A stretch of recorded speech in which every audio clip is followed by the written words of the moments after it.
بسم الله الرحمن الرحيم بسم الله الرحمن الرحيم الحمد لله رب العالمين والصلاة والسلام على أشرف المرسلين وآل كل والصحابة أجمعين ما بعد. പ്രിയ മുഅ്മിനീങ്ങളെ, സഹോദരങ്ങളെ, അസ്സലാമു അലൈക്കും വറഹ്മത്തുള്ളാഹി വബറകാതുഹു. മരണം നമുക്ക് ഒഴിച്ചുകൂടാൻ പറ്റാത്തൊരു കാര്യമാണ്. ജനനമുണ്ടോ എന്നാൽ മരണമുണ്ട്. മഹത്തുക്കൾ നമുക്ക് മനസ്സിലാക്കി തരുന്നു, ഒരാൾ മരണം ഉണ്ട് എന്ന് ഉറപ്പിക്കുകയും തനിക്ക് മരണം സംജാതമാകും, പിടിപെടുമെന്ന് മനസ്സിലാക്കുകയും ചെയ്ത ഒരാൾ ആ മരണത്തിന് വേണ്ടി സൽപ്രവർത്തനങ്ങൾ ചെയ്തുകൊണ്ട് തയ്യാറാകൽ അത്യാവശ്യമാണ്. മോശമായ പ്രവർത്തനങ്ങളിൽ നിന്ന് അകന്നു നിൽക്കുകയും ചെയ്തുകൊണ്ട് മരണത്തിലേക്ക് തയ്യാറെടുപ്പ് നടത്തണം എന്ന് മനസ്സിലാക്കി തരുന്നു. കാരണം എപ്പോഴാണ് മരണം പിടിപെടുന്നത്, മരണം തന്നിൽ സംഭവിക്കുന്നത് എന്നറിയുകയില്ല. മഹാനായ നബി സല്ലല്ലാഹു അലൈഹി വസല്ലം തങ്ങൾ മരണത്തിൻ്റെ കാഠിന്യതയെയും അതിൻ്റെ കയ്പിനെയും മഹാനായ പ്രവാചകനിൽ നിന്ന് തൻ്റെ സമുദായത്തിനുള്ള ഉപദേശമായിട്ട് വിശദീകരിച്ചു തന്നിട്ടുണ്ട്. എന്തിനു വേണ്ടി? മരണത്തിന് വേണ്ടി തയ്യാറെടുക്കാനും ഭൗതിക ജീവിതത്തിലെ വിപത്തുകളിൽ ക്ഷമിക്കാനും വേണ്ടിയാണ്. കാരണം ഭൗതിക ജീവിതത്തിലെ വിപത്തുകളുടെ മേൽ ക്ഷമിക്കുക എന്നുള്ളത് ആ മരണത്തിൻ്റെ കാഠിന്യതയേക്കാൾ എളുപ്പമായതാണ്. കാരണം മരണത്തിൻ്റെ കാഠിന്യത അത് പരലോക ശിക്ഷയിൽപ്പെട്ടതാണ്. പരലോക ശിക്ഷ ദുന്യാവിലെ ശിക്ഷയേക്കാൾ കഠിനമായതാണ്. മഹാനായ ഷഖീഖ് ഇബ്നു ഇബ്രാഹിം റഹ്മഹുല്ലാ പറഞ്ഞ് മനസ്സിലാക്കി തരികയാണ്. എന്താണ് അദ്ദേഹം പറയുന്നത്? ജനങ്ങൾ 4 കാര്യങ്ങളിൽ എന്നോട് വാക്കാൽ യോജിച്ചിരിക്കുന്നു.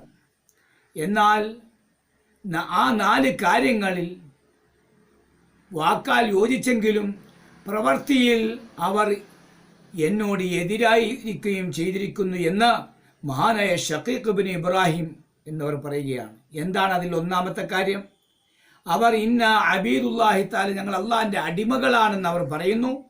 പക്ഷേ സ്വതന്ത്രരായ ജനവിഭാഗത്തിൻ്റെ പ്രവൃത്തികളാണ് അവർ ചെയ്യുന്നത്. അള്ളാഹുവിൻ്റെ അടിമകളാണെന്ന് പറയുന്നു, സ്വതന്ത്രരുടെ പ്രവർത്തനങ്ങൾ ചെയ്യുന്നു. 2, അവർ ഞങ്ങളുടെ ഭക്ഷണങ്ങളുടെ കാര്യങ്ങളെല്ലാം അള്ളാഹു ഏറ്റെടുത്തിരിക്കുന്നവനാണ്. അള്ളാഹുവാണ് ഞങ്ങൾക്ക് ഭക്ഷണം നൽകുന്നവൻ, അള്ളാഹു ഏറ്റിരിക്കുന്നു എന്ന് പറയുകയും എന്നാൽ അതിനോടൊപ്പം ഭൗതിക ജീവിതത്തിലെ കാര്യങ്ങളോടൊപ്പമല്ലാതെ അവിടെ ഹൃദയത്തിന് സമാധാനമുണ്ടാകില്ല. ഭൗതിക ജീവിതത്തിൽ നിന്ന് ഏതെങ്കിലും ഒന്ന് കരസ്ഥമാക്കണം, ലഭിക്കണമെന്ന ചിന്തയല്ലാതെ അവിടെ ഹൃദയത്തിന് സമാധാനമുണ്ടാവുന്നില്ല. റിസ്ഖ് അല്ലാഹു തരുന്നുവെങ്കിൽ ഭൗതിക ജീവിതത്തിലെ കാര്യങ്ങളുടെ പുറകെ പോകേണ്ടതില്ലല്ലോ. 3-മതായിട്ട് ജനങ്ങൾ പറയുന്നു, ഇന്നൽ ആഖിറത ഖൈറും മിനദ് ദുനിയ, പാരത്രികം ദുന്യാവിനേക്കാളും ഉത്തമമാണ് എന്നവർ പറയുന്നു. ശുദ്ധമായ ഖുർആനിൽ മഹാനായ നബി സല്ലല്ലാഹു അലൈഹി വസല്ലം തങ്ങളോട് അള്ളാഹു പറഞ്ഞതുപോലെ, വലൽ ആഖിറതു ഖൈറുൽ ലക മിനൽ ഊല, നബിയെ, പാരത്രികമാണ് തങ്ങൾക്ക് ദുന്യാവിനേക്കാളും ഉത്കൃഷ്ടമായത് എന്ന്. അപ്പോൾ ദുന്യാവിനേക്കാളും ഉത്തമമാണ്, ഉത്കൃഷ്ടമാണ് ആഖിറം, പരലോകം എന്നവർ പറയുന്നു. പക്ഷെ വഹും യജ്മഊനൽ മാല ലിദ്ദുന്യ, ദുന്യാവിന് വേണ്ടി സമ്പത്ത് സംഭരിക്കാൻ അവർ തയ്യാറാവുകയാണ്. 4-മതായിട്ട് മഹാനായ ഷഖീഖ് ഇബ്നു ഇബ്രാഹിം എന്നവർ പറയുകയാണ്, ഖാലു ലാ ബുദ്ദ ലനാ മിനൽ മൗത്തി, ഞങ്ങൾക്ക് മരണം അത്യന്താപേക്ഷിതമാണ്, മരണം കൂടാതെ കഴിയില്ല എന്നവർ പറയുന്നു. പക്ഷേ വയഅമലൂന അഅമാല ഖൗമിൻ ലാ യമൂതൂന, മരിക്കുകയില്ല എന്ന് വിചാരിക്കുന്ന ജനങ്ങളുടെ പ്രവൃത്തി പോലെയാണ് അവർ പ്രവർത്തിക്കുന്നത്. മരണമില്ല, മരിക്കൂല എന്ന ചിന്തയിൽ കഴിയുന്നവരുടെ പ്രവർത്തനമാണ് അവർ ചെയ്യുന്നത് എന്ന് മഹാനായ ഷഖീഖ് ഇബ്നു ഇബ്രാഹിം എന്നവർ പറയുകയാണ്. അപ്പം 4 കാര്യങ്ങളിൽ ജനങ്ങൾ യോജിക്കുന്നുണ്ട്, 4 കാര്യങ്ങളിൽ ജനങ്ങൾ വിയോജിപ്പുണ്ട്. വാക്കാൽ 4 കാര്യങ്ങളിൽ സമ്മതിക്കുന്നു, പ്രവൃത്തിയിൽ 4 കാര്യങ്ങളിൽ എതിരാണ്. മഹാനായ ഈസാ നബി അലൈഹി സ്വലാത്തു വസ്സലാം പറയപ്പെടുകയാണ്, ഈസാ നബി അലൈഹി സ്വലാത്തു വസ്സലാം അള്ളാഹുവിൻ്റെ അനുവാദപ്രകാരം മരണപ്പെട്ടവരെ ജീവിപ്പിക്കുന്നയാളായിരുന്നു. ഒരവസരത്തിൽ സത്യനിഷേധികൾ അദ്ദേഹത്തോട് പറഞ്ഞു, താങ്കൾ ഇപ്പോൾ മരിച്ചവരെ ജീവിപ്പിക്കുന്നുണ്ട്, പക്ഷെ യഥാർത്ഥത്തിൽ അവർ മരിച്ചവരാവൂല, അവർ മരിച്ചിട്ടുണ്ടാവുകയില്ല. എന്നാൽ ഞങ്ങൾക്ക് ഫഹീലന മൻ മാത ഫി സമനിൽ അവൽ, പൂർവ്വകാലങ്ങളിൽ മരണപ്പെട്ടവരെ ഞങ്ങൾക്കൊന്ന് ജീവിപ്പിച്ചു തരുമോ? ഈ അടുത്ത കാലത്ത് മരിച്ചവരെ താങ്കൾ ജീവിപ്പിക്കുന്നു, യഥാർത്ഥത്തിൽ അവരൊരു പക്ഷേ മരിച്ചു കാണൂല. എന്നാൽ പഴയ കാലങ്ങളിൽ പൂർവ്വകാലങ്ങളിൽ മരിച്ചവരെ ഒന്ന് ജീവിപ്പിച്ചു തരുമോ എന്ന് മഹാൻ ഈസാ നബിയോട് സത്യനിഷേധികൾ ചോദിച്ചു. മഹാൻ ഈസാ നബി അവരോട് പറഞ്ഞു, ഇഖ്താറു മൻഷിയത്തും, നിങ്ങൾ ഉദ്ദേശിക്കുന്നവരെ നിങ്ങൾ തിരഞ്ഞെടുത്തോ, ആരെയാണ് ഞാൻ ജീവിപ്പിക്കേണ്ടത്? മഹാനായ ഈസാ നബിയോട് അവർ പറഞ്ഞു, അഹയ്യലന സാം ബിൻ നൂഹ്, നൂഹ് നബിയുടെ മകൻ സാമിനെ ജീവിപ്പിക്കണം. വർഷങ്ങൾക്ക് മുമ്പ് മരണപ്പെട്ടു പോയ സാമിനെ ജീവിപ്പിക്കാനാണ് പറഞ്ഞത്. മഹാനായ ഈസാ നബി അലൈഹി സ്വലാത്തു വസ്സലാം സാമിൻ്റെ കബറിടത്തിലേക്ക് ചെന്നു. എന്നിട്ട് തൻ്റെ രക്ഷിതാവിന് വേണ്ടി 2 റക്അത്ത് നിസ്കരിച്ചു. അള്ളാഹുവിനോട് ദുആ ചെയ്തു. അള്ളാഹു സുബ്ഹാനഹു വ തആല സാമിനെ ജീവിപ്പിച്ചു. സാമിനെ ജീവിപ്പിക്കുകയാണ്. ഫൈദാ റഅസുഹു വലിഹയതുഹു ഖദ് ബിയല്ലത, ആ സാം ഖബറിൽ നിന്ന് പുറത്തേക്ക് പ്രത്യക്ഷപ്പെടുമ്പോൾ അദ്ദേഹത്തിൻ്റെ തലയും താടിയും വെളുത്തിരുന്നു, അഥവാ തലമുടിയും താടി രോമങ്ങളും നരച്ചിരുന്നു. അദ്ദേഹത്തോട് ചോദിച്ചു, മാഹാദ, ഇതെന്താണ്? ഫൈന ശൈബലം യകുൻ ഫി സമാനിക, താങ്കളുടെ കാലഘട്ടത്തിൽ താങ്കൾക്ക് നരബാധിച്ചിരുന്നില്ലല്ലോ. അപ്പോൾ അദ്ദേഹം പറഞ്ഞു, സമിഅതു നിദാ, ഒരു ശബ്ദം, ഒരു വിളിനാദം ഞാൻ കേട്ടു. ഞാൻ വിചാരിച്ചു ഖിയാമത്ത് നാൾ സംഭവിച്ചു എന്ന്. അപ്പോൾ എൻ്റെ തല മുടിയും താടി രോമങ്ങളും ആ ഭയത്താൽ നരച്ചുപോയതാണ് എന്ന് സാം പറയുകയുണ്ടായി. ഈ അവസരത്തിൽ അദ്ദേഹത്തോട് ചോദിക്കപ്പെട്ടു, മുന്തു കം അന്തമയ്യത്തുൻ, താങ്കൾ മരിച്ചിട്ട് എത്ര നാളായി? അദ്ദേഹം പറഞ്ഞു, മുന്തു 4000 സന, 4000 വർഷങ്ങൾ ആയി. 4000 വർഷങ്ങൾക്കപ്പുറമാണ് ഞാൻ മരണപ്പെട്ടത്. വമാ ദഹബത്ത് അന്നി സക്കറാത്തുൽ മൗത്തി, എന്നിൽ നിന്നും ആ മരണത്തിൻ്റെ വേദന വിട്ടുപോയിട്ടില്ല, ഇപ്പോഴും അതിൻ്റെ വേദനയുണ്ട് എന്ന് സാമു പറയുകയുണ്ടായി എന്ന് പറയപ്പെടുകയാണ്.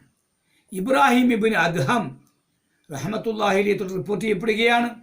അദ്ദേഹത്തോട് ചോദിക്കപ്പെട്ടു, ലൗ ജലസ്ത ഹത്താ നസ്മഅ മിൻക ഷൈൻ, താങ്കളൊന്ന് ഇരിക്കുകയാണെങ്കിൽ താങ്കളിൽ നിന്ന് വല്ലതും ഞങ്ങൾക്ക് കേട്ടു പഠിക്കാമായിരുന്നു.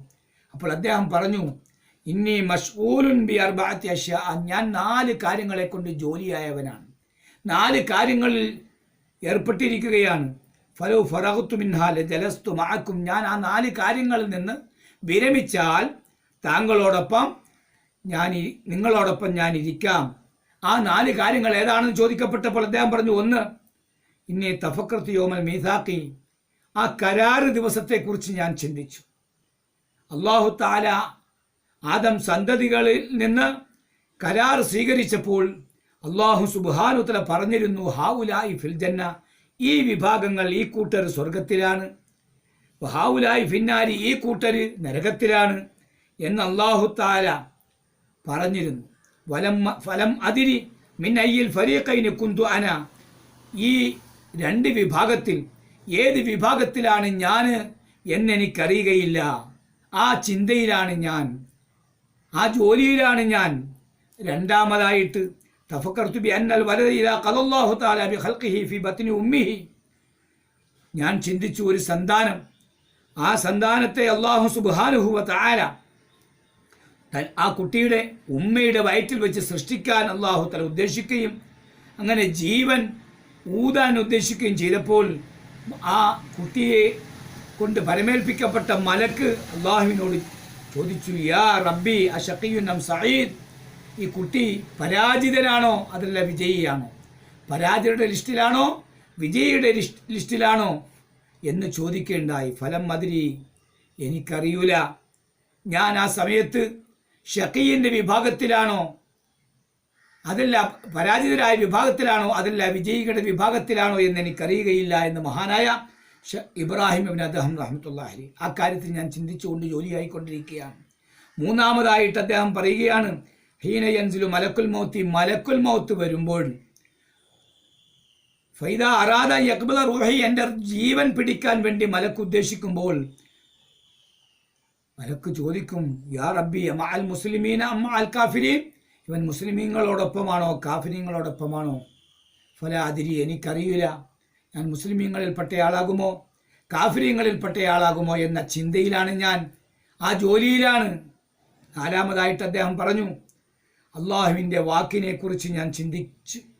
വംതാസുലും അയ്യുഹൽ മുജ്രിമൂൻ, അക്രമികാരികളെ, ധിക്കാരികളെ, നിങ്ങൾ ഇന്നേ ദിവസം മാറി നിൽക്കുക. അള്ളാഹു സുബ്ഹാനഹു വ തആല ധിക്കാരികളെ സൽക്കർമ്മകാരികളിൽ നിന്നും വേർതിരിച്ച് നിർത്തും. ഫരീഖും ഫിൽ ജന്ന വ ഫരീഖും ഫിസ് സാർ, ഒരു വിഭാഗം സ്വർഗത്തിൽ, ഒരു വിഭാഗം നരകത്തിൽ. അപ്പോൾ നരകത്തിൻ്റെ അവകാശികളായ അക്രമകാരികളായ ജനങ്ങളെ നിങ്ങൾ മാറി നിൽക്കുക എന്ന് അള്ളാഹു പറയുമ്പോൾ, ഫല അദ്രി മിൻ അയ്യൽ ഫരീഖൈൻ യകൂൻ, ഏത് വിഭാഗത്തിലാണ്, ഈ രണ്ട് വിഭാഗത്തിൽ ഏത് വിഭാഗത്തിലാണ് ഞാൻ എന്ന് എനിക്കറിയുകയില്ല. ആ കാര്യം ചിന്തിച്ചുകൊണ്ട് ഞാൻ ജോലിയിലായിരിക്കുകയാണ് എന്ന് മഹാനായ ഷഖീഖ് ഇബ്നു അദ്ഹം, മഹാനായ ഇബ്രാഹിം ഇബ്നു അദ്ഹം റഹ്മത്തുള്ളാഹി അലൈഹി പറയുകയുണ്ടായി. പിന്നെ എങ്ങനെ ഇരിക്കാൻ കഴിയുക നിങ്ങളോടൊപ്പം?